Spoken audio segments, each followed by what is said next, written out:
चलिए जी question number 6 के बारे में बात करते हैं और देखते हैं हमें क्या क्या गिवन है। हमें गिवन है, एक शेप दे दी, एक फिगर दे दी। ये बोला गया है कि A B C D is a parallelogram. A B C D is a parallelogram. ये एक पैरेललोग्राम है, इसका मतलब इसके अपोजिट पेयर आपस में पैरेलल है और आपस में इक्वल है। So A B equals to D C, A D equals to B C, A B parallel to D C and A D parallel to B C. देखो अगर ये पैरेललोग्राम है, ए बी सी डी एक parallelogram है, इसका मतलब ये pair इस पेयर के इक्वल तो है ही है, पैरेलल भी है। ये पेयर इस पेयर के पैरेलल, ये पेयर आपस में इक्वल तो है ही है, पैरेलल भी है। ठीक है जी। फिर इन्होंने कहा कि ए पी एक परपेंडिकुलर है, सी क्यू भी एक परपेंडिकुलर है। ठीक है जी। हमें क्या प्रूफ करके दिखाना है? A P B, A P B ये वाला ट्रायंगल और सी क्यू डी ये वाला ट्रायंगल आपस में कॉन्ग्रुएंट करने हैं। इसका सॉल्यूशन देखो, इन्हीं ट्रायंगलों को ले लो, इन triangle A P B and triangle C Q D. आप एक बात देखो, गिवन दैट आपको गिवन है A B parallel D C है, ए बी और डी सी पैरेलल है, दो लाइनें ऐसे पैरेलल है, एक ट्रांसफर लाइन ऐसे जा रही है काटती हुई इनको, तो ये एंगल इस एंगल के इक्वल होना चाहिए।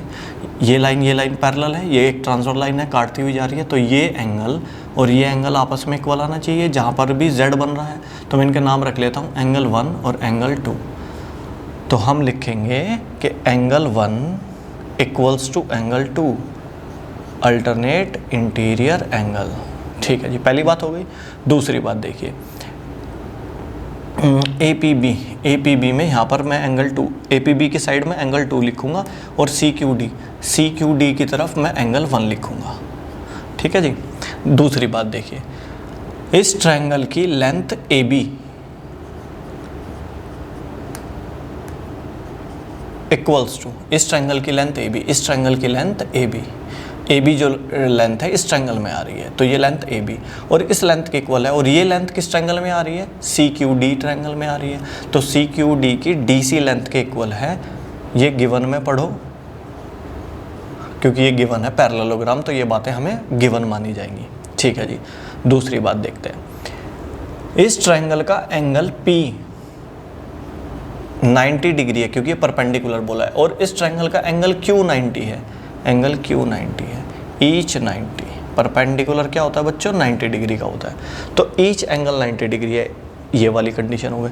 तीन बातें होते ही हम क्या कहेंगे, अगर दो एंगल, देखो कंडीशन क्या है, किसी भी ट्रायंगल के तीनों एंगल अगर आपस में बराबर हो जाते हैं किसी दूसरे ट्रायंगल के तीनों एंगलों के बराबर, तो वो फिगर सिमिलर हो सकती हैं, कॉन्ग्रुएंट नहीं हो सकती।